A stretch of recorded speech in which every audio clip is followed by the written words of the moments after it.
Hey guys, Daniel Rose here with CellPhonius.com, bringing you the latest news and views that you can use. Today we're going to be talking about T-Mobile's unlimited data plan. That is what they call their truly unlimited data plan. Well, truly unlimited? Well, we've been looking around and we've been poking into the tiny little bitty fine print letters that just popped up at the bottom of T-Mobile's page where it talks about your unlimited data, and it has been updated with a little clause that reads that if you happen to breach the 21 gigabyte data threshold, you may be deprioritized. What's that big word, deprioritize? I can't even say it.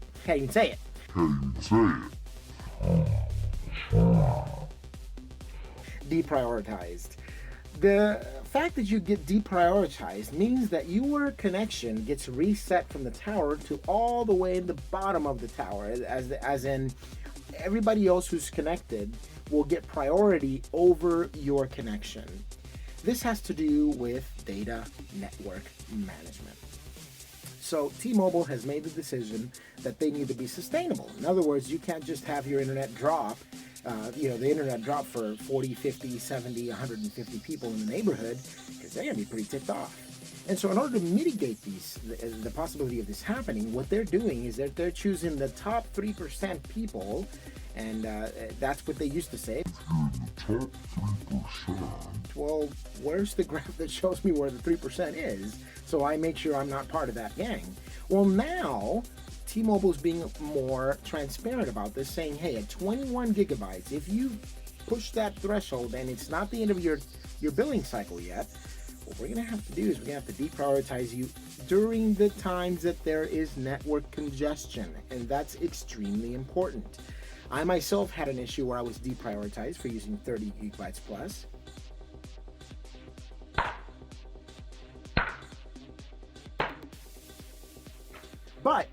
But let me tell you, this deprioritization did not occur only during network peaks, because the fact of the matter is that any time I tried to connect, even at 2 in the morning, it's either be a network peak because I was deprioritized.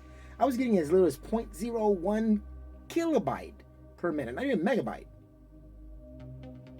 Is that impossible? Yes, it is. At any rate, let me tell you something. It is not fun when you can't load any website. Anyways, deprioritization is something that wireless companies have to do in order to manage their network, so that way it doesn't become so overwhelmed that it gives everybody a bad experience. And so I can understand this. What I'm trying to say is that when you're throttled at times that are not necessarily peak, I have a problem with that. And so I'm not exactly sure. Maybe now that T-Mobile has published this publicly and said that only during times of peak traffic, you won't be seeing a slowdown. For your comfort, once I traveled outside the zone of my tower, my home tower, the ones nearest my home, I was perfectly fine. And what was I doing? You'd say, well, I was streaming, apps like Netflix, apps like YouTube, and I love 4K content. I have a Galaxy Note 4, right? And T-Mobile's John Ledger says, hey, stream all that music and stream all this and that. Go in there and, get in and use up as much data as you want to and stream those videos and stream that Netflix and that's... Well, exactly what I did, and got in trouble for doing so. So we got to be a little bit more careful next time that we encourage our customers to use the device as intended or as advertised. at&t actually did get hit with a fine for advertising unlimited for advertising, that was a big one. AT&T did get hit with a fine by the FCC for advertising unlimited internet and then slowing down, that is, throttling down the speed of users, even though it wasn't network peak. And so the FCC got pretty upset about that and just fined them a great sum of money. You can actually read about it on my blog, CellPhonius.com, where you can get more details on that. But at this time, we're focusing on T-Mobile. What do you think about this issue with deprioritization? And now they're telling you that they're deprioritizing you. Should unlimited really be, well, unlimited, no limits, no caps? If you go to my blog for today, I have a picture there, which is kind of funny. It's one of those you got to look at it. Go to CellPhonius.com. That's CellPhonius. You'll see it on my link. You'll see it on my description on my YouTube channel. Go on there and check it out and see for yourself what T-Mobile's advertisement actually said. It said no caps, no throttling, no limits. Well, that's a limitation if you ask me. Use all the data you can use. Is it truly unlimited data then if they're going to be throttling or deprioritizing or confabulating, whatever you want to make up a word? If it's not running at 4G LTE speeds, it is not unlimited data. I wanted to kind of add a little of my flavor to this by saying that I believe that the solution lies in more spectrum, obviously, right? More spectrum is on the horizon as far as the auction that the FCC commissioners are putting up, an auction for the 600 megahertz band, network band, and this is going to be crucial for networks such as wireless networks such as T-Mobile, such as Sprint, also other MVNOs and other smaller companies that like US Cellular that compete in the United States for wireless customers. They are going to be setting aside a certain amount, which is 30 gigahertz, I believe it's what they're trying to set aside. But T-Mobile wants to make sure that there's enough spectrum so that everybody can buy as much as they want to, and not have at&t and Verizon come in with their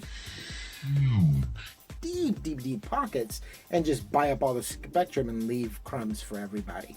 At this point, then, it is your time to act if you believe that unlimited data is important for you.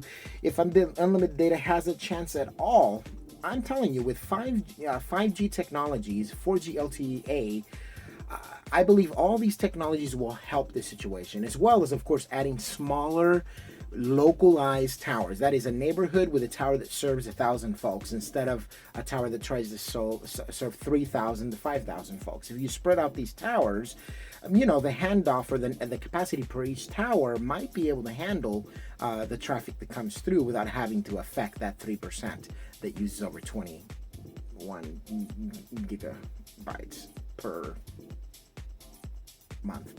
At any rate, I'm actually doing pretty good right now. I'm just reaching 8 gigabytes at this time of the month, and I've got another couple of days before my billing cycle comes to a close.